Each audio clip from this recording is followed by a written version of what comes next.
Health Hours are all about empowering, educating and giving space to Black people so our communities can look after themselves better. Every Saturday, our Black GPs or consultants present on those health and well-being topics that affect you, your family members and friends. Some weeks will vary and will include other panel members such as pharmacists, specialist nurses and faith leaders. Our Health Hours cover a range of topics and include mental health, heart health, women's health, reproductive and sexual health issues, men's health, respiratory problems, cancer, sickle cell, and many more. We have not forgotten to include within our health hours the many societal, cultural, religious, and racial challenges that can go hand in hand with health problems and influence how we should respond to meet health and well-being needs. The sessions are designed for you, and we want you to use the time to listen, learn, share your experiences, and ask questions to our Black doctors. During every session, we will gather your feedback so we can continue to respond to the needs of our Black community. To request any particular topic, please email health@can.org.uk. We encourage you to invite others to our Health Hour sessions. Spread the word in our community.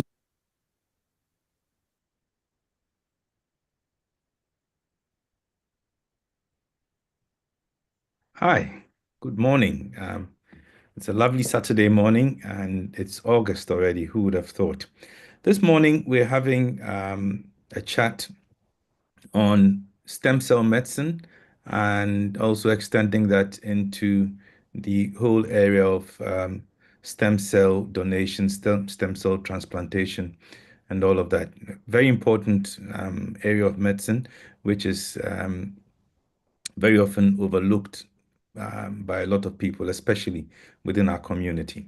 This is the CAN Health Hour, provided and sponsored by CAN, Caribbean and African Health Network, and is brought to you every Saturday morning at 11 o'clock for an hour or so.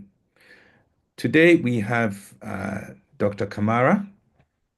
Dr. Kamara is a consultant in emergency medicine. He's a Sierra Leonean by descent, and by all indications, to all appearances, is a big champion of the Sierra Leonean community in Manchester. Dr. Khan will be telling us about stem cell medicine. We will also be joined by one of our own who has a lived experience of a condition requiring stem cell intervention.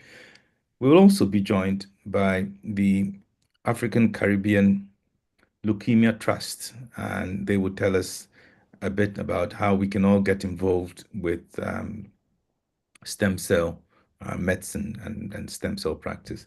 After that, there'll be a session for question and answers, and let's all take this opportunity to educate ourselves properly and invest in a brighter future for all of us.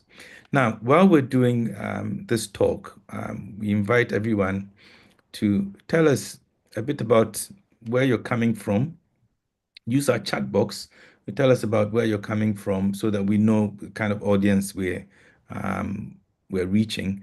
And also, especially, if you have any questions, to put them in the chat box so that we're prepared with your questions for the question and answer time. So it's not about me today. Today we're going cellular, we're going deep, and I hand over now to Dr. Kamara. Dr. Kamara, good morning. Hey everyone, thank you for having me.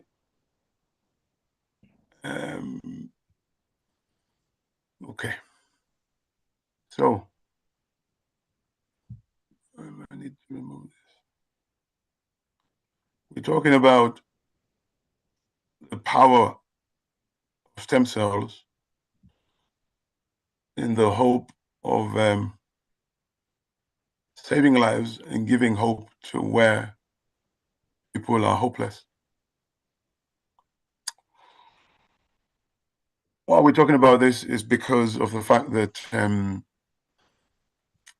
our counterparts, the opposite number, the Caucasians, they have like up to a 90% possibility of getting a match when they need it, whereas for us, it's definitely down in the 20s, in the 30s. And that is down to a few reasons that we'll find out as we go on in the talk. So this talk is aimed or geared towards raising the awareness, educating ourselves as to what needs doing, and then, of course, if possible, signposting patients or casualties of this dreadful illness to the right place and in a timely manner. This is what I hope to go through. Whether I'll be able to is another thing altogether, because we have a jam-packed program, but I'll see what I can do. So we'll go with the background. And of course, I always start with the definition of what a stem cell is. I think it's important. If we are to understand what that is, we need to know what it is, the types we have, how they do turn to us, and of course, the benefits of having them and having found them, and how they do save lives, what is the procedure that you go through in terms of getting the donor ready, and then from there on, the harvesting of those, how does it go? And then from there on, how does it get used, whether it gets frozen or used immediately? And if it's frozen, how does it get thawed out? And then from there on, it's then infused into the recipient's body, i.e. the beneficiary. Obviously, to that end, we need to talk about eligibility. Not everybody is eligible. Some are, some aren't. And of course, we know, and it has been said already, there are barriers to success. So what are these? And we have myths surrounding this beautiful act of benediction, of donating cells that would actually give somebody hope when they're hopeless. And of course, we oppose those with the facts. So I'll give you this background, as I say, the brief history. I'll just skip through it as you go. So it's a good over 100 years, like in 1868, when this German chap coined the phrase stem cell, which in actual fact translates into stem cell. In his work, when he was championing Charles Darwin, I'm sure you all have heard of him, the theory of evolution and all that.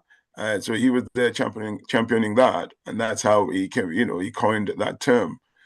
Well, obviously, not until about 40 or so years later. So just take note, that guy is German, and the other chap in 1908, 40 years later, is Alexander Maximov, Russian. I'm proud to say, he proposed the existence of the hemopoietic, that is the blood-forming stem cells. And that swiftly fast-forwarded to 1956, as it were, another good, probably 40 years later. Then you have E. Donald Thomas, who was the first man to successfully conduct a procedure on bone marrow. So he transplanted the bone marrow between identical twins who had leukemia. I am hoping that you're following the trend. The two twins, that had leukemia, and so obviously one gave for the other. Then in 1961, that's like 5 years later, Ernest McCulloch and James Tilley, these ones I think were Canadian, who scientifically demonstrated the existence of self-renewing stem cells in the bone marrow of all places. Fast forward to 1998, James Thompson's team derived the first human embryonic stem cell lines. And then, of course, until this present day, about 19, 20 years ago, Shinya Yamanaka discovered the induced pluripotent stem cells. Now, it might be big words, but you can see iPSCs. This was one that actually revolutionized the field by showing mature cells can be reprogrammed as well. So for that, he won a Nobel Prize. And there's another one of those that won a Nobel Prize as well. So what are these cells we're talking about? Well, by definition, they are special, as we know, indeed, because they're unique. And they are, well, we call them stem cells because they are not mature. So they're unspecialized. So it's like a double adjective. They're special and unspecialized, with a unique ability to self-renew, which means they can replicate, and of course, they can divide and create more stem cells along the line. And then, of course, you have them able to differentiate. They develop into many different types of specialized cells. As you can see, if you watch here on the right, you could see that you have the stem cell there. One type of it is the neuron, and that then develops into the brain. And then the next one is obviously the one that is enterocyte, which is the bowel, and then develops or gives rise to the intestines, and that's followed by the kidney cells, hepatocytes, can develop, sorry, kidney cells, the liver cells that give rise to the reproduction or maybe repair of the liver. Then you have the cardiac cells, and that cardiac obviously is the heart. And then osteocytes are the ones that give rise to the bones. So you can see that there are numerous specialized cells, and they can then give rise to different organs, as it were. Okay, so what types do you have? You have the embryonic, which is the one that you find in the baby, in the fetus, the embryos, you know. They can become any type of cell or any kind of cell. And then you've got the ones that are found in the adults. So from one spectrum, end of the spectrum to the other, these are found in various tissues, the bone marrow, the blood, the fat. They are multipotent, so they can become a limited range of cells within their tissue of origin, and they act as a repair system. They're like, blocks to help repair. You can see the embryonic, by the name embryonic means, babies, and they can become any. And then the adult ones are specific and limited to certain ones. Then you have the induced pluripotent cells, which these are cells in the adults, not in the children. They're reprogrammed to behave like embryonic stem cells. And then finally, you've got the cord ones, which are found in the umbilical cord, believe it or not, after birth. This definitely acts as a very rich source of hematopoietic stem cells. Here you have the pluses and minuses on the right of each of these. Now, I don't know whether I should go into them, but if you look at the embryonic ones, they are pluripotent, so they have 3 layers there, and they are blastocytes. And then, of course, they self-renew and replicate very, very, as I say, significantly. But they do have weaknesses like everything else, and you can see that. And of course, you have the adult ones, which are originating from the bone marrow, and of course, the blood circulation, then the circulation itself over particular tissue. They're autologous, which means from the same body they could be used in the same body. And then, of course, they have enough evidence there for the research they actually have conducted. And the lineage is typically committed. So the weaknesses you can see are they're limited in number, they replicate in a limited fashion or capacity, and of course the lineage is restricted. Then you have the ones that are induced, and you can see they are reprogramming of the cells that we talked about already, and they obviously got 3 germ layers. They're autologous; they can be used in the same body, and they have a very large reservoir of cells as opposed to the adult stem cells, which are the ordinary ones. Again, the weaknesses are such that they can cause some abnormal growths, some of them known as the teratomas, and some of them can be malignant to carcinoma. But obviously, there's no current clinical data for that. So this is again telling us what the stem cells are and what they can do. Now, as I say, on the left, you can see muscles, bone and blood, the nervous system, the skin, and most of these tissues do have stem cells. They're vital in our day-to-day lives from inception, from when they're in mommy's belly, to the very end of life when we are all frail and using aids to walk. You can see that on the left there. In the middle, the left side is the tissue stem cells, and then in the middle you have the embryonic stem cells. These are created from inner cells and known as a blastocyte. Now, these are the inner cells And so they are collected when you're ready for them. They're collected and grown and then put in a plate in the laboratory where they grow for use later on. Then you have the induced ones, which are the cells from a person, and they are genetically reprogrammed in the laboratory. And then once they actually reach the stage where they need to be infused, they're modified. And then they then, because of the modification, they then begin to gain the ability to self-renew and differentiate like the embryonic one. So it's like reversing nature in itself in a way in a laboratory. So the induced ones definitely go back to being an embryonic one, which then is used for various things as opposed to them being just the ones that may be diseased. So how do they work? Well, you have three ways. You have, as I said already, the building blocks. They can be painted or shaped into anything the body needs. This is just telling for you. They have the ones in the healthy individuals, and they have the ones in the diseased ones, and then of course the ones that are processed. So they maintain the repair work that is required for healthy individuals, which you might not be aware of because you're well. However, when the disease sets in or there is treatment that is required to actually kill the healthy cells, if you like the likes of chemotherapy, sometimes radiotherapy, and a combination of those, the blood cells, especially in like leukemia, lymphoma, and all those, a stem cell transplant can be the one that replaces that diseased one. And then obviously in so doing, you create hope where there is no hope. Then, of course, the processed one is the healthy donor stem cell, which is infused into the patient. And these cells then travel to the bone marrow and begin producing new healthy blood cells. So replacing the old one, which is diseased, with a new one, which is healthy. And in so doing, it continues to be hopeful and probably life prolonged.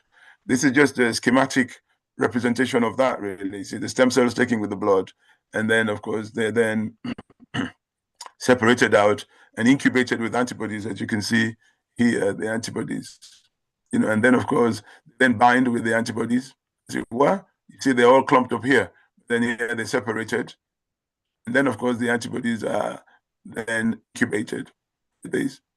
And then, of course, after that, they reduce the volume and the fluid of the stem cells, and then you decide to whether freeze it.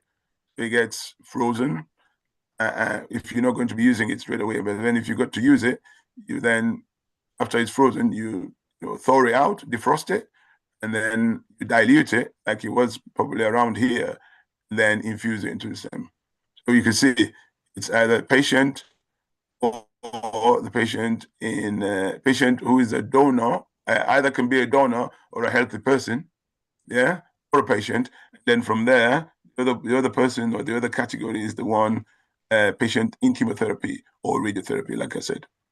And they now receive the infusion, and obviously after a period of time, you would then notice what has been happening, whether it's worked or not worked, whether it's taken up or not, and if not, what next needs doing. Why are they important? Well, we've said that already, that because they repair the damaged tissues. Believe it or not, the blood, as we know, changes itself every 3 to 4 months under normal circumstances. But things like these illnesses, like simple, I wouldn't go far, sickle cell, because of the fact that the cell is not round, the red cell is not round as it should be. It is actually shaped like a sickle, like the blade they use to harvest rice. It actually is prone to destroying itself a lot faster, a lot quicker than if it would have been round. And in so doing, it then requires replenishment on a more frequent basis than if it would have been red. And so therefore regeneration is one thing these stem cells definitely sort of support. And then in so doing, you would actually use the stem cells to study and research and understand how diseases develop, and how you can actually from there on find cures that would help to stem the disease, or maybe cure it if possible. And in so doing, to that end, again, you actually can find or develop drugs i.e. medication, that are safe and effective. You can actually establish how safe they are and how effective they are by using these stem cells. And lo and behold, life-saving transplants definitely happen. And you can see that over 70 different blood cancers and disorders have actually been remedied. They have actually been supported, and the chances of survival have been improved tremendously. You can see for yourselves the potential uses of the stem cells. It goes from the head being bald, like we all know. We all, as we get old, you get bald. You get bald, whether male or female pattern. But yeah, there's baldness, receding hairs, and all that. You have degeneration happening in the eyes, which will give rise to blindness. We get what we call presbyacusis, which is as the bones in the ear very, I'd say, malleable, they're mobile when you're younger. As you grow older, like everything else, it stiffens up, and so obviously causes some deafness. But again, that could be helped. Heart attacks that we know about, muscular dystrophy, which is a really debilitating illness. Of course, diabetes, which we know is a bomb that has exploded amongst our people. You have multiple cancers, even Crohn's disease, which is an autoimmune illness, can be helped and can be supported. Alzheimer's is another one that is impacting our population as you grow older, and traumatic strokes and brain injury, all of that, even the bone marrow, as you can see, and of course, injuries to the spinal cord. These are all potentially areas which can be used to improve the survival and, of course, the day-to-day life. As you can see already here, I mentioned sickle cell. There is also thalassemia, genetic blood disorder that affects hemoglobin production, aplastic anemia, where the bone marrow doesn't produce enough new cells, and other immune disorders, some of them inherited, some of them not. Lymphoma, Hodgkin's, and of course, leukemia, acute myeloid or acute lymphoblastic. These are all ones that could be potentially be able to benefit from these stem cells. So this is an important one. As I said, the reason why we're talking about this is just to tell you, if you look at the slide on the right, you can see DKMS, that's a Dutch, is a German registry, internationally renowned. But you can see that if you look at the top row, you'd see 37%. That is one that is applicable to ourselves. And when you look at the bottom bit, the bottom row, you'd see 72%. That's the possibility of any of us finding. It's like half of it. And that's being generous. I think it's definitely a bit lower, but you could see that half the chances we have for us to be able to get a match when we need them. And of course, the Caucasians, as you can see, have 72%. And when you look at the donor registry, you would find out what I'm talking about. For many patients, as it were, the stem cell transplant is probably the only hope of survival. You have to understand that if that is not happening, then obviously there's a problem, and it looks bleak. And so therefore, the only hope of actually doing something is by getting this. Therefore, the need for us to be able to register in the registry of donors and then get checked. And if you are somebody that matches their profile, or even if you're not, they'll put you in that registry. And of course, who knows, at any point in time, something would happen. You could see that the key to the success of this process is obviously matching. It has to be a match of a certain degree for it to be successful. And now you talk about family versus unrelated donors. We'll talk about that, but you'll see exactly why I'm saying that. If someone stands a better chance if it comes from the family or relatives, as opposed to someone who's unknown. If you look at the bottom slide there, you see we talked about sickle cell, and we've been talking about that for a long, long time. But as of March 2023, which is like maybe 2.5 years ago, you'd see that the demand for blood donors of Black people has gone up by 50%, thanks to what we're doing, like what we're doing now. Yeah, raise the awareness, sensitize people, educate them that this is for your own benefit. Who knows who this would be for? And so therefore, it might be a distant relation or non-relation, but it's important. And now it's bearing fruit. So that's what I'm talking about. This is why you can see, look at the slide on the right, the donors by ethnicity. Way out there in the front, look at that, Northern Europe. And then look at us. Yeah? The Afro-Caribbean, 3,000. With the Northern European is 100, whopping 139. And then even the South Asians, you know, they're a lot more in the registry than ourselves. And we know that we're not exempt from this. We suffer with that. If you can see for yourselves, there's like 9,000 of them, and whereas we have 3,000, it tells us. So fewer than 3% have a Black or mixed ethnic background. And it's like over 850,000 people in the UK that are registered as potential blood donors or stem cell donors with DKMS.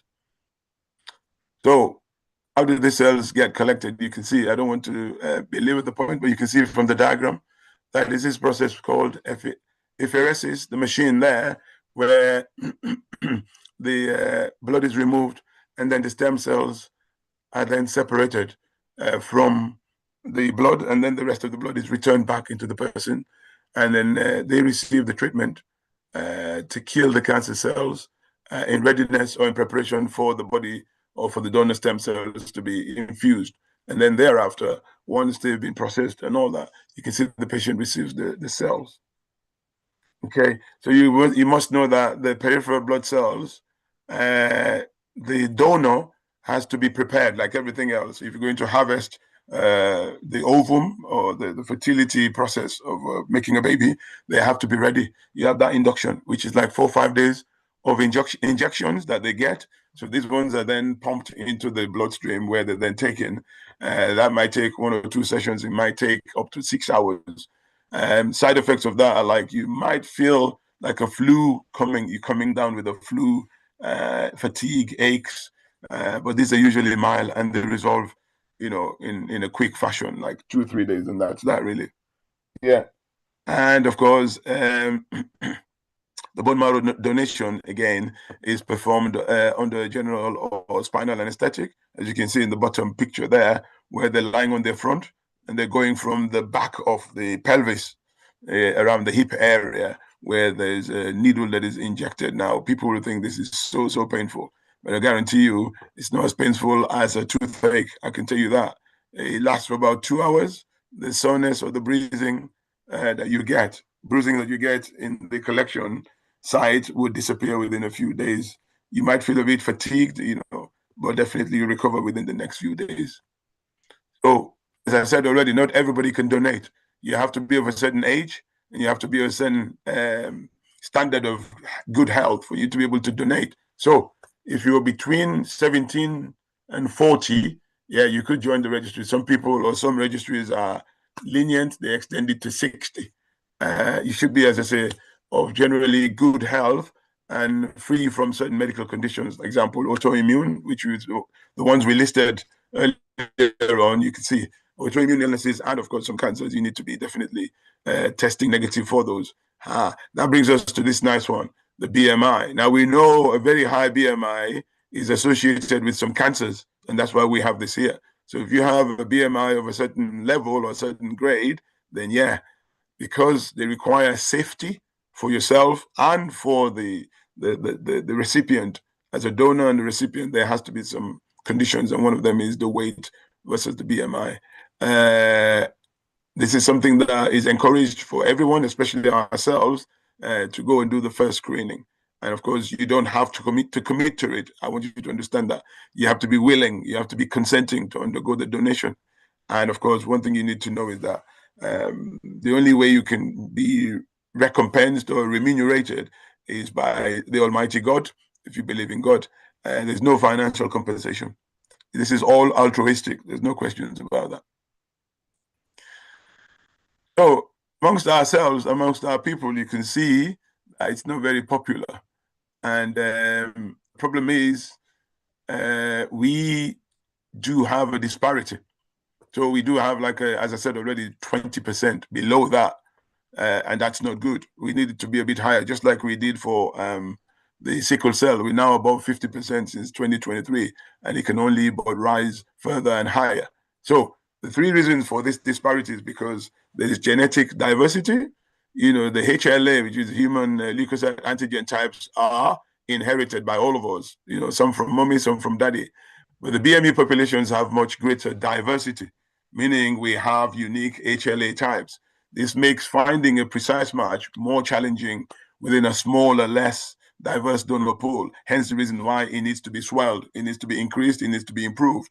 Underrepresentation on the registries, again, that ties in with what I've just said. Yeah. And of course, the cultural and social barriers, because people are unaware, they're misinformed. There's religious misconceptions, there's mistrust of the medical institutions, and of course, there's a language barrier issue. So they've made progress, obviously. They're now like 11% on the NHS stem cell donor registry, but we need some more. We need to awaken up to this cry, this clarion call, for us to be able to do better than we are doing already. As you can see, the challenge is there. Why? Well, we said that already, only 11% of donors in the registry, and we need this like yesterday, because we need the progress and there is an urgency. It's doubled since 2015. It's like 10 years now, it's doubled, but we're still there in the 20%, and that's why we needed to go higher.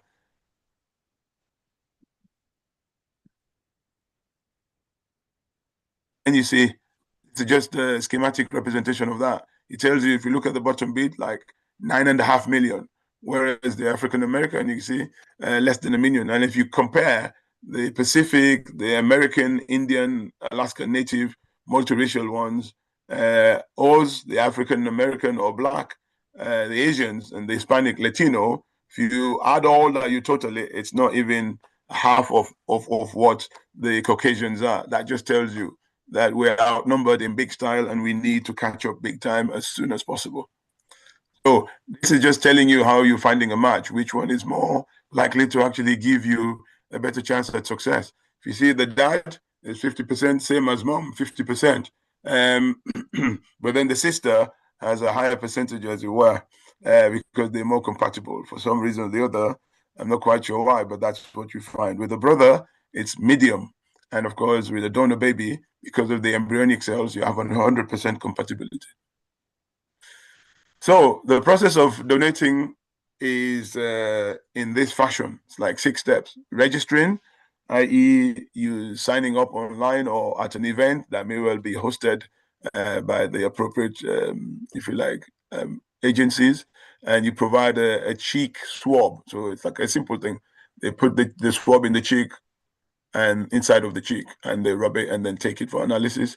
And then, of course, you on the other hand, you can actually have a blood test done. So they have a blood sample taken from you, and then they check it for the HLA typing. And then you would complete a health questionnaire. That is then followed by the matching process. So it is your HLA type, which would have been found from that swab, result of the the cheek swab, and of course the blood will then be added to a global registry. So if you're potentially a match, you'll be contacted for further tests. And it's at this test, which is number 3, that you get the counseling. So full health exam to ensure you're safe, and your patient or your recipient, your beneficiary would actually be safe from you as well. Remember the issue about the blood that was transfused, which was, poisonous. People are still suffering from that. And I know somebody like Arthur Ashe lost his life to HIV, which he actually succumbed to, or if you like, contracted because of blood that wasn't checked. He was a hemophiliac and he had factor 8 deficiency, and he needed to be topped up. And in so doing, he actually contracted the illness.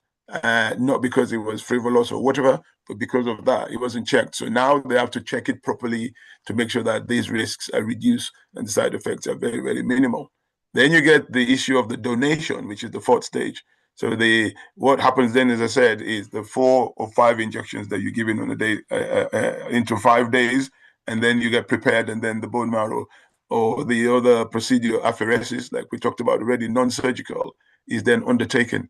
Thereafter, there is the recovery period, a few days to weeks, varying depending on the kind of method. If you go with the bone, i.e. the bone marrow, obviously it takes a bit longer to recover, whereas if it's just the injection and then getting it from the blood site, and then go into the system, the apheresis system, and then you get your blood back. It definitely recover a lot quicker. Then that is then followed by your commitment. You can withdraw. Remember, it's not the fact that once you committed or once you signed up, you have to stay with it. You can always withdraw at any time before receiving that the injections that you are asked to do because they need to prepare you. So this is just telling you how the process is going. So this is like the stem cell donation process. This is the autologous, which means from the same body where it's taken out and brought back in. The patient receives the treatment, as it were, and then the bone marrow stem cells are released into the bloodstream, and then it's collected, and then thereafter they're separated, and then the remaining is sent back or put back into the donor's bloodstream, and then obviously it's frozen, as you can see, if it's not required immediately. Then when it's actually required, it's then thawed and then infused back into the patient. And then, of course, the patient receives supportive treatment to help the bone marrow regrow. This we've talked about already, you've seen already. And why is it sensitization is required amongst our people? Well, we need to address the disparity that we talked about already. The awareness, the education, the boost of the registration rates is absolutely vital for us. Overcoming the barriers, misconception and fears, cultural sensitivity, the community champions, empowering community leaders is absolutely vital, especially coming from people of the cloth, men of God. They believe them more than anything. We did that when we were tackling COVID. That's how we did it. We actually got people who are imams, who are reverends and all that. And I was one of them. I remember that. And it worked a treat. So people believe what comes from the rabbi or from the imam of the or from the reverend or the bishop, that indeed this is safe and this is something that is required. So if you get those champions, your task is a bit easier to deal with, and of course, the cultural sensitivity is out. It's important, as I said, as anything else, because you need to ensure there's outreach and there's information that is appropriate and accessible in multiple languages. I dare say, if you can't afford that, that'd be really good. If you go into the hospitals nowadays, you see all the leaflets there catering for the multicultural population that we have, not only in Manchester, but all over UK. You have them in Gujarati, in Hindi, in Arabic, of course, in English. Yeah, if we can get that in our languages, it might be a bit difficult because I know that Cameroon on its own has 250 something languages. So it just tells you. But yeah, it's important for us to actually think about, the sensitivity and the champions. Benefits we've talked about already. There's a sense of purpose that is actually, important to understand, that life-saving difference to anybody who has suffered. And of course, people will recover quickly from, doing the altruistic thing to do, the, human thing to do. There's minimal risk to the donor, and of course, it saves lives directly or indirectly. And there's no long-term health effects to the person who's donating. But there is definitely a long-term health effect to the person who is receiving. You got to remember, I put this in red because it's a rare privilege to be a match and give such a precious gift to somebody whose life is hanging by the thread. So you got a few myths. I don't know whether I should go through them or maybe I'll wait for what the Q&A session will be like. But there's 6 of them that I came across, and I tried to answer them as best as possible. And thank you for that. These are my references.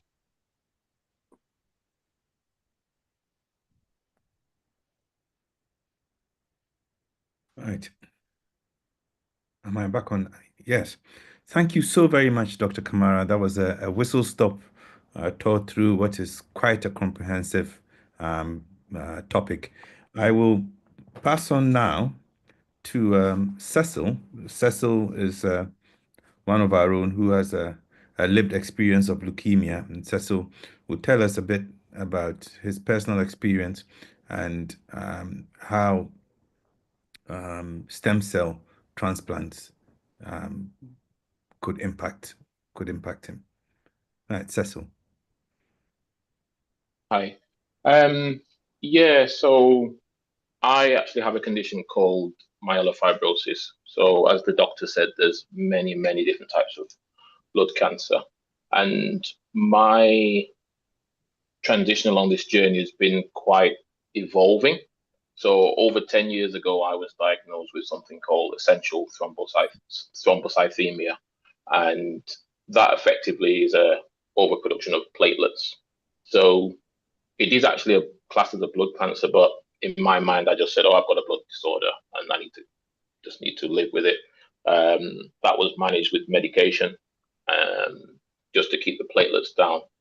And a few years ago, my platelets weren't as high as they were, and also my hemoglobin was going down. So we needed to look at that. And that's when I had a biopsy, and it was discovered that I have a secondary myelofibrosis. So at the moment, myelofibrosis is affecting me in terms of my hemoglobin is falling. So in the first couple of years, it was okay. I have another blood condition, but just need to live with it. But in the last year and a half, my hemoglobin has been falling quite rapidly. So we've had to try to treat that. We've tried a number of medications which haven't worked, which is why my path now is leading towards stem cell transplant. I think the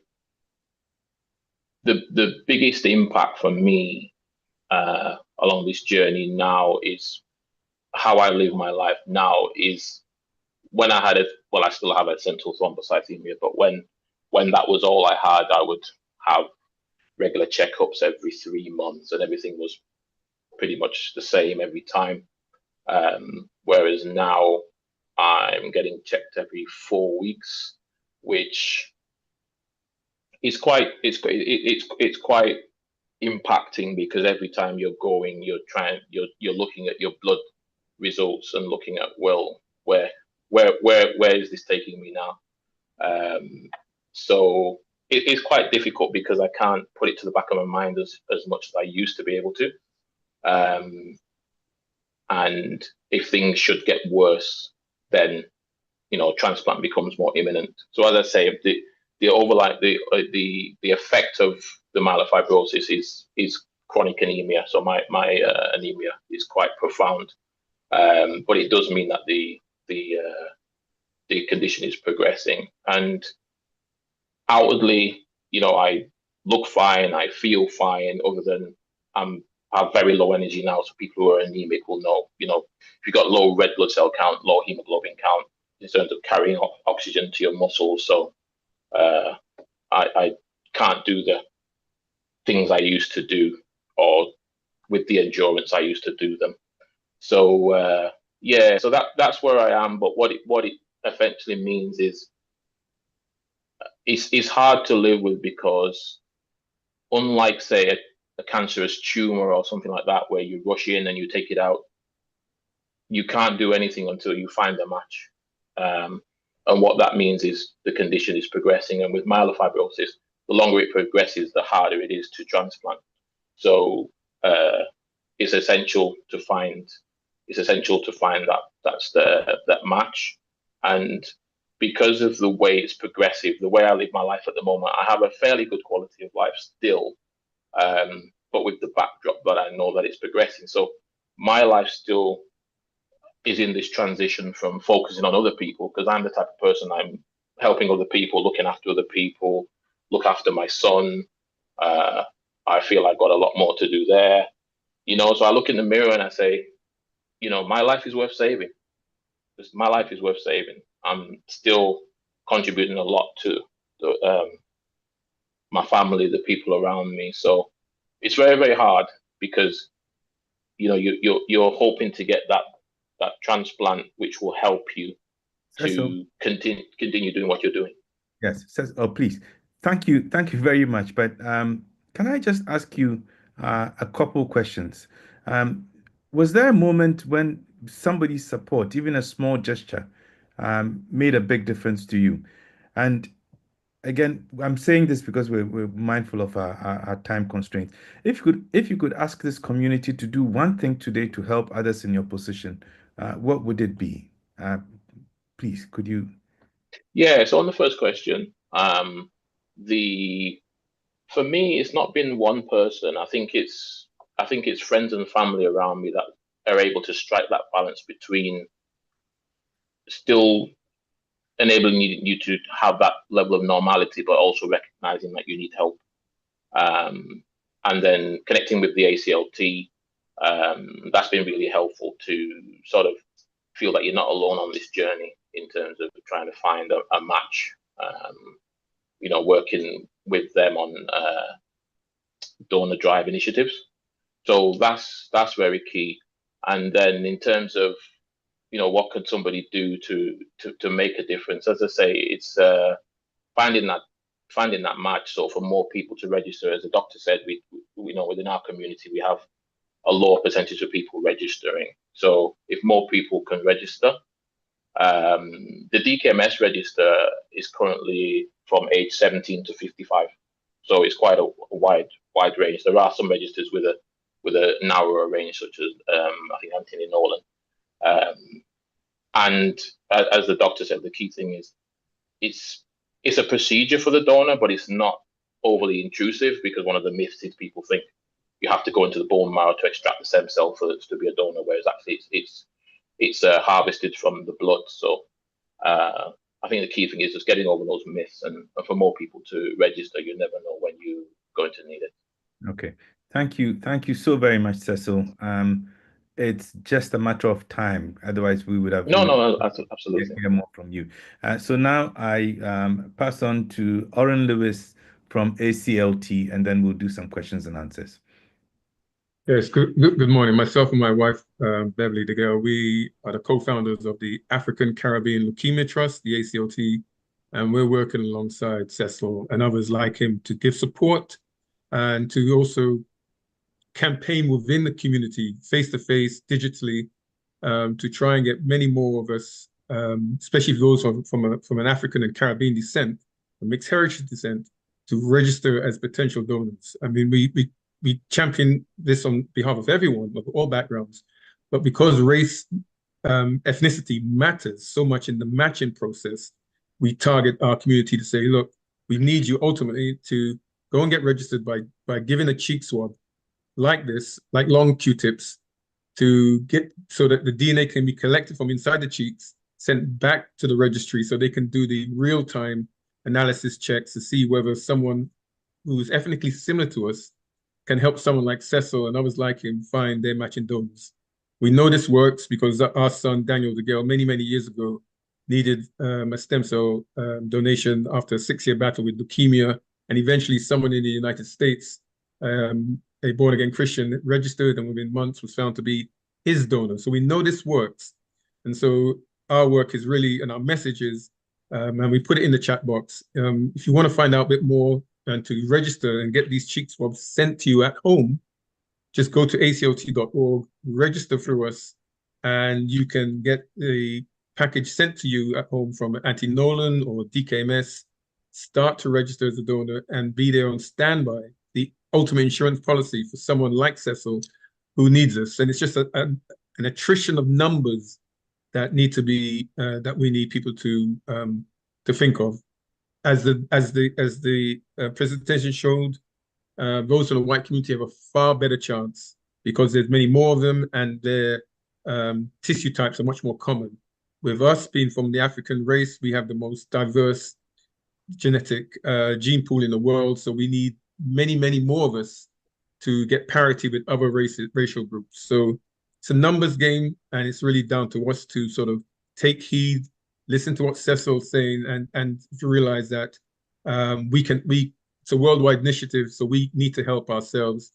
And we'll be doing registration drives face to face, but we're also like what we're doing in August. We've got many registration drives, especially in the London area where we are integrating into the mass camps for the Notting Hill Carnival, and there'll be hundreds and thousands of people there. We will be going to them and actually registering them to join the stem cell register throughout August, just before Carnival, and hopefully that's going to make a significant difference again to the numbers, on top of the many numbers that we put over the last 29 years. So when you see the numbers of people, Black people on the registry, it's primarily down to the work that we're doing in the community with organizations like Khan and others to make a difference. So just finishing off, go to our website, aclt.org, and see how you can order the kits to do the cheek swabs at home, and get it straight back to the registry and get a donor card and be there on standby to do the great gift of being a donor. Can I just say before we wrap up, Dr. Kamara, your presentation was brilliant. Literally almost came out of our mouths how you presented it. It was very clear. Hopefully everybody that's listening has a better understanding of what stem cells are. But I just wanted to correct one little bit, that to join the stem cell register, the age range is 16 to 55. You stay on the register until your 61st birthday. ACLT, we work with Anthony Nolan, which is the world's first bone marrow register, and also DKMS. Anthony Nolan, their age range is 16 to 30 to join. DKMS is 17 to 55. But whichever register you go onto, you will stay on until your 61st birthday. And just to add, if you are a blood donor, please take advantage of, if you're going to give blood the next time, speak to the people there before you have your one-to-ones checkups on the day, because you can actually join the stem cell register through that gateway as well. They will take a little bit more blood during the process of your normal blood transfusion and put you onto the UK stem cell register via the blood service. So there are, in England, there are 3 different routes through one Anthony-Nolan, DKMS, and NHS Blood and Transplant. So please take advantage. And if you have sickle cell trait, which means you carry sickle cell, you're not a sufferer, you can donate blood and you can join the stem cell register. Thank you ever so very much. I think the take home from this is, everybody, aclt.org, aclt.org. Please find it and engage. Go and register as a stem cell donor.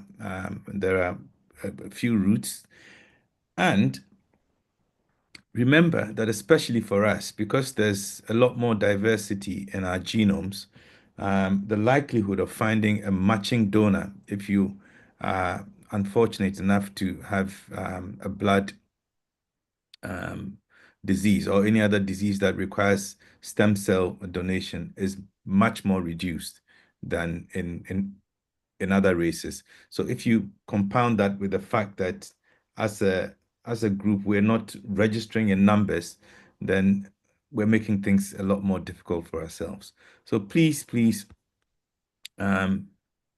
ACLT, I think that's what we all need to remember. Now, to Dr. Kamara, a few questions. I think I'll put them all together so that you can answer them together. First of all, how do I know my donation won't be misused or exploited? Secondly, how often can I donate? How do I talk to my family about this if they're against donation? Again, once I donate, do I have to keep doing it again and again? And finally, what happens if my stem cells go to somebody in a different country? I think it would be reasonable to pose these questions both to Dr. Kamara and to Orin from ACLT as well. So please, the floor is open.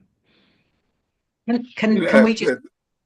Yeah, carry on, please. Okay, I was just going to say that our son, as Orin highlighted, received stem cells from a donor who was living in Detroit, Michigan. All of the bone marrow registers around the world are connected. So when a patient is told that they need a stem cell transplant, a search is carried out by the donor centers all around the world, which is how we found Daniel's donor in Detroit. So it doesn't make any difference. But what happens is that you donate here and a courier from the registries will take your blood to wherever the patient is, sorry, your stem cells to wherever the patient is around the world. And just to clarify, so that there's no confusion, you will hear people say, we primarily have said in this call, this meeting, stem cells, but people also use the term bone marrow. There's sort of the interchangeable terminology for the transplant. So some people call it bone marrow transplant, some people call it stem cell transplant. It is the actual same process. It's just different use of terminology. Thank you. I mean, I don't even think I have to say any more. The answers are there already. I think I did highlight in my presentation that this is obviously strictly anonymous, as it were. There's nobody else who's got access to that registry apart from those who are having to use it. Besides that, I don't think it matters where you are, whether you're in Timbuktu or whether you're in Jericho. The important thing is you're doing it for one reason. Yeah, you're giving hope where there's no hope. And I want you to remember that. Just think about it. I don't want to be pontificating here, but it's written in the holy books that if you were to save, this is the 5th surah in the 114 chapters of the Holy Quran, where it says, if you can save one life in this world, it will be equal to as if you saved the lives of all of mankind. And conversely, if you take one life out of this world unlawfully, it will be equal to like you're taking all the lives of mankind. Now just think about that, the impact of what you're doing when you're registering, and maybe you're giving that possible think about it. Somebody who is actually down and out, and you then present this thing to them, which they've been looking for years, without any hope of that happening. Yeah, you give that to them. Think about it. What are you doing? You might not even understand it, but the impact of that is that the goodness begets nothing else but goodness. It's as simple as that. Yeah, and so therefore you are not compelled to continue giving, or because you've done it. You're not compelled. You can come out of it at any time. I want people to understand that it's not a matter of must. But I think if you do a good thing, you probably would be wanting to do it more because you're just that kind of person. It's in our gift to give. Sometimes people say to us, I will pray for them. But we always say, yes, we need your prayers, but actually we need your prayer alongside the technology that our God has given us. So we need you to register as well. And just to highlight, our son's donor, Doreen, a born-again Christian in her mid-40s when she registered, and like I said, within months was found to be his donor. She has gone on, by her deed, has gone on to raise awareness within her field in Detroit and beyond. But she used to work for the U.S. Postal Service, and donors have been found because of her deed and because her speaking out publicly about it. So lives have been saved. And when she was making that decision as to whether to go on and donate, she spoke to her pastor, she spoke to her family, and everyone said, it's the right thing to do to merge your faith alongside the practicality of everything. And, for us, it's a case of our work. It's all about the numbers, and our work is, over the 29 years, we've on a cumulative basis put well over 200,000 people onto the stem cell register in this country.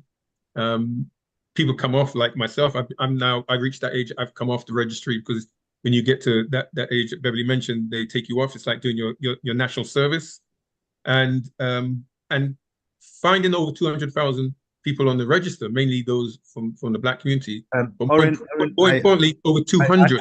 I have to step in here because there's one more question.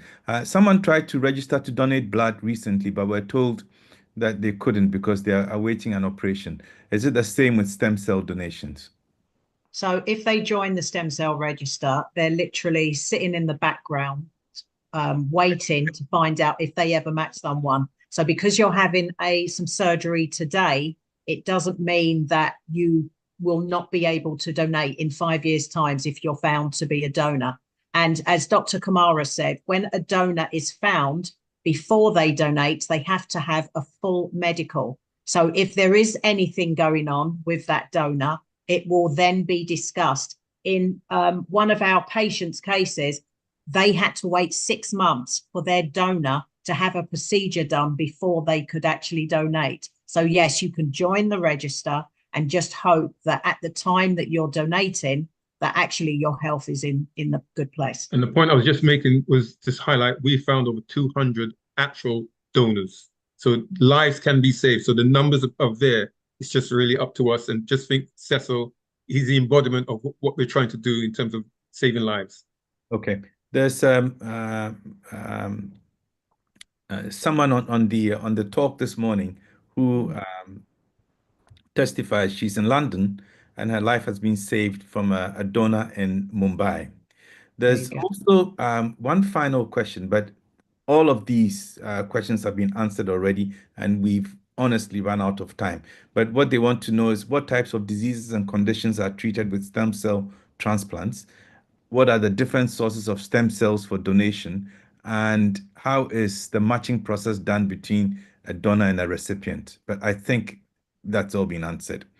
I don't think I'm sorry. I don't think we've got time to actually go, because I said that. And if you want the slides, whatever, that's fine. They're there in the presentation. It's quite clear. Yeah, I think I went into detail with each and every step. Yes. It's quite obvious that definitely And the types. They've answered some of the question in the question. So it says leukemias, lymphomas, sickle cell patients can have bone marrow stem cell transplants. So, and as Dr. Kamara has already answered, so it's in the slides. And if you don't mind, we would like to get copies of the slides, Dr. Kamara, because thank you so much. Sections that was so informative that we can use when we're giving our talks. Thank you so much. Thank you. Also, we've saved the best till last, in a sense. We need to acknowledge the presence of Candice from Blood Cancer UK. She's been in the background silently all the while. And I think, unless there's anything else, we are coming to the end of today's presentation. This has been, just like Lady just said, this has been one very big, impactful, and successful presentation. I've done a few of these, but this one stands out. The quality of the information transfer was excellent. It's a very big subject which has been covered as efficiently as it could have been in the time that we've been allowed. It's a shame we didn't have that much time. Maybe in the future we can come back and do a recap. So now I would like to hand over to let me ask, is there any between Oren and Dr. Kamara, 1 minute each, if there's anything else you want to say? 1 minute. Dr. Kamara, you first. There's something I just wanted to share with you. Now, I think about my boy when I was asked to talk about this. It's not something I wanted to talk about, but as it happened, it just, Sakinat is doing a fantastic job, and she approached me and said, "Oh, I need that." So I said, "Look, organ transplant and of course stem cells donation and all that, they have a link, but they're not exactly the same." I said, "But anyway, I'll talk about one thing." And what I was supposed to be talking about is not what she came to me with. Anyway, she put the flyer and it was a different thing, but I decided to do it because it actually resonated with me. I've got a very close relative who for 8 years found that they have got glomerulonephritis. I don't know if you know about that, where the kidneys are not filtering as good as they should, and so therefore gone downhill to the point where they're not working. So now he has been on hemofiltration, the dialysis, as they call it, for 8 years, awaiting a transplant. He got it finally. I'm just shortening it. He got it finally. And I tell you what, he's now making waves all over the world. He's now doing talks. Now just think about the impact of what that small thing is. He's had somebody who's lost their lives, and then the kidney got transplanted into him, and he's now living the dream where he's now making waves to the point where everybody's talking about it. I'll leave it to you. I put it out there and you think about it. So if you ever thought about going and registering, getting yourself on that donor list, that probably should be an incentive. I thank you all for listening to me. Dr. Kamara. I think we would like to say that our son was diagnosed with leukemia when he was 6. He didn't get his stem cell transplant until he was 12. During that 6-year period, Daniel was on continuous chemotherapy, radiotherapy, and other toxic drugs. Now, Daniel did get his transplant when he was 12, which allowed him to go on and do amazing things. He, passed all his GCSEs, his A levels, went off to university, started traveling. But the impact, the long-term impact of him having to receive those 6 years of treatments and beyond 6 years took its toll on him. Our aim is that people should not have to wait to find matching stem cell donors as long as Daniel did. Because actually, if Daniel's donor had been found sooner, he may have been sitting here with us now. Sadly, because of the long wait, he was leukemia free because of the stem cell transplant, but the impact on his body, he was so weakened that he's passed away when he was 21 from multiple organ failure. All our family was at the hospital wanting to donate, but it was too late. He just wasn't strong enough due to the treatment. So we're just asking people here for Cecil and everyone else that is currently waiting for stem cell transplant, 3 cheek swabs. Most of us, that's all we'll ever do. But by increasing the numbers of people that are on the register, we give our patients a much better chance of survival. So please, if you're 16 to 55, haven't registered yet, please go to our website. The link's in the chat. Just register, get your family and friends on this, and let's save our people's lives. And if we can benefit others outside of our community as well, do so, because we found donors for non-Black patients as well. And finally, to say, without us, there is no us. It is down to us. Thank you. Thank you very much, everybody. Thank you very much, Cecil, for your courage and coming up to speak. And please, everyone, as you go away, remember aclt.org. That is perhaps the best starting point that you could have. And I'll hand over to Sam from Cannes, and Sam will close today's session. Thank you very much, everyone, for attending. Thank you. Hello, everyone, and thank you very much for attending. Just as Dr. Sappin has said, we also want to thank the partners, ACLT, Cecil, as well as the Lived Experience, and Blood Cancer UK. Today's been very informative. I think I need to join the registration list as a donor because one of our community members need my stem cells. And sure, why not? I'm a healthy young man, so I'm looking forward to donating my stem cells. I'm just going to quickly go through these slides. I do apologize that we've gone a little bit over time. I'm going to be quite quick. I've already put in the chat, so I'm just going to let you know about the things going on here within Cannes for the next upcoming days, weeks, and a month. So the first thing you should be aware of next week will be about breastfeeding. Same time, same place, on the same link on Health Hour. Please feel free to register and come along, share with your friends and family, and come learn a bit more about breastfeeding and what that means and how that affects our community, especially in the world that we live in right now. What's the next slide? Okay. If you know anyone in the community doing great work and you want to, get their work highlighted, you want to make them feel a bit more special, and some people that work hard all their lives and don't get recognized, well, here's your opportunity to nominate someone for our Black History Month Gala. This event is happening soon, so please go onto the link in the chat or scan this QR code, nominate people that you feel deserve to be recognized. We have a list of categories available. I'm just going to read out a couple.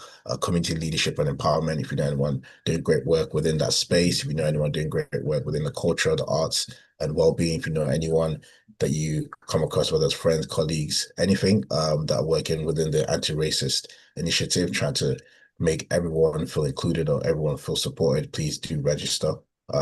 Do nominate them and put their names down for this upcoming gala event. Nominations do close on the 20th of August, so we'd love to have your nominations coming in. If you do have any questions, do contact us, either events@Cannes, or info@khan.org.uk. So our Black History Month Gala is coming up on the 11th of October.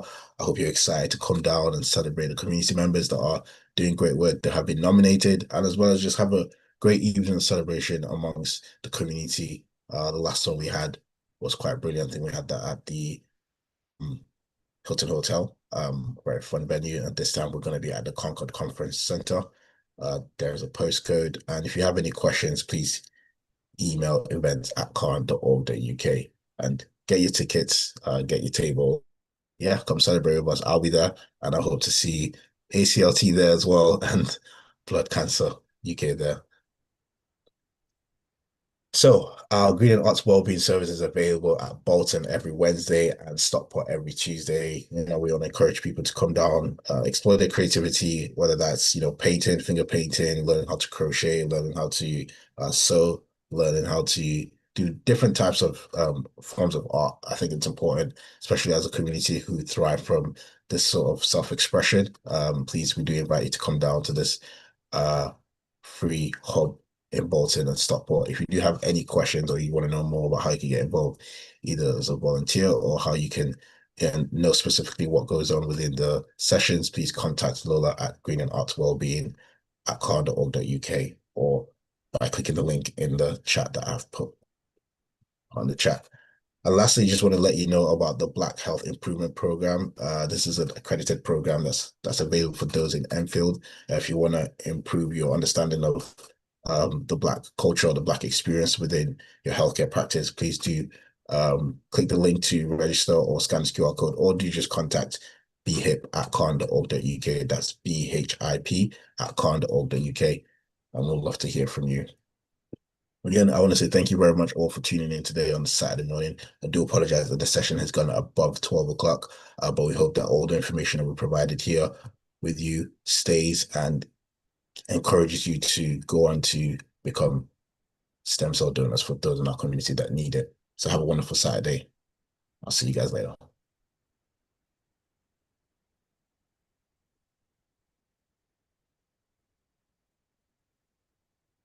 Skynet. Hi. Welcome to our Caribbean and African Targeted Health Improvement Program, CATHIP Health Hour. The Caribbean and African Health Network, CAN, along with its national partners, are incredibly pleased to continue to bring to you targeted health and well-being education delivered by Caribbean and African doctors. These health hours are all about empowering, educating, and giving space to Black people so our communities can look after themselves better. Every Saturday, our Black GPs or consultants present on those health and well-being topics that affect you, your family members, and friends. Some weeks will vary and will include other panel members such as pharmacists, specialist nurses, and faith leaders. Our health hours cover a range of topics and include mental health, heart health, women's health, reproductive and sexual health issues, men's health, respiratory problems, cancer, sickle cell, and many more. We have not forgotten to include within our health hours the many societal, cultural, religious, and racial challenges that can go hand in hand with health problems and influence how we should respond to meet health and well-being needs. The sessions are designed for you, and we want you to use the time to listen, learn, share your experiences, and ask questions to our Black doctors. During every session, we will gather your feedback so we can continue to respond to the needs of our Black community. To request any particular topic, please email health@khan.org.uk. We encourage you to invite others to our health hour sessions. Spread the word in our community